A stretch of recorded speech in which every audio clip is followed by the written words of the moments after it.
बिस्मिल्लाहिर्रहमानिर्रहीम, अस्सलाम वालेकुम वरहमतुल्लाहि वबरकातुह। तो हमारी साइट पर कंक्रीट की पोरिंग हो रही है और आज हम साइट इंस्पेक्शन करने आए हैं।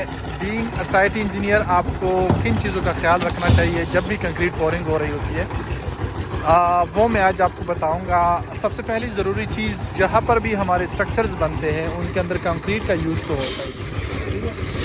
तो तरीक़ाकार कुछ यूँ है कि आपने रेशो का ख्याल रखना है और वाटर सीमेंट रेशो। तो रेशो मीन जो एग्रीगेट्स का रेशो है उसका, और उसके बाद जो आपका वाटर सीमेंट रेशो है उसका ख्याल रखना है। ठीक है।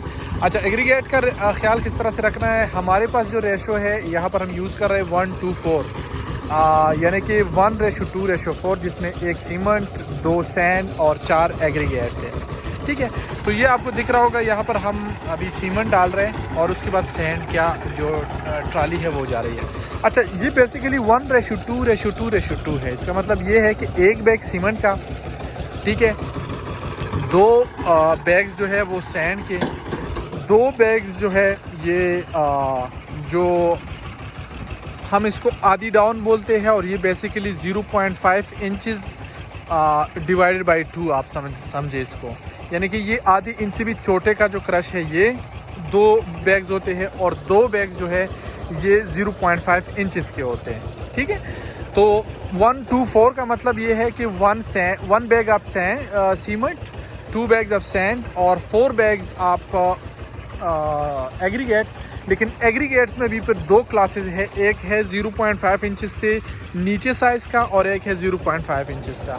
तो इस रेशो का ख्याल हम इसलिए रखते हैं कि आप लोगों ने मिक्स डिज़ाइन पढ़ा होगा। मिक्स डिज़ाइन के अंदर ये बहुत ज़रूरी चीज़ होती है कि जो भी मटेरियल है वो प्रॉपर तरीके से डाला जाए, और जो एग्रीगेट्स है एग्रीगेट का प्रॉपर रेशो रखा जाए, ताकि अगर हम सिर्फ 0.5 का डालते हैं तो उसमें मसला ये आता है कि उसमें वाइड्स रहने का जो चांस है वो बन जाता है।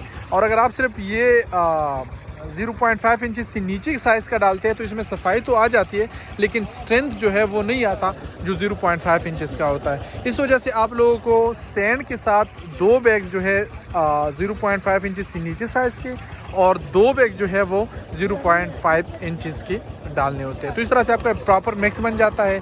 और इस प्रॉपर मिक्स के बनाने के बाद आपको वाटर, जो पानी है, पानी आपको प्रॉपर रखना पड़ता है। ये पानी जो है नॉर्मली जो हैंड मिक्सिंग होता है उसमें बड़ी मुश्किल से हमारी जो वाटर सीमेंट रेशो है वो बन जाता है, लेकिन ये आपने विजुअल से देखना है कि ये बेहतरीन तरीके से हो। अगर आपका ये जो वाटर सीमेंट रेशो है वो प्रॉपर ना हो तो फिर इसके अंदर सेग्रीगेशन का ख़तरा, या फिर यह है कि जो स्ट्रेंथ इसका प्रॉपर नहीं आता, और वो फिर आपका नुकसानदेह कंक्रीट बन जाता है। तो ये थे कुछ basic tips. Being a site engineer आपने किन चीज़ों का ख्याल रखना है। हमारे यहाँ पर एक साइट पर इस वक्त कंक्रीट पोरिंग हो रही है प्लेन बीम की, वो इंशाल्लाह हम कंप्लीट करेंगे और आपके साथ आगे वीडियो शेयर करते रहेंगे। Thank you.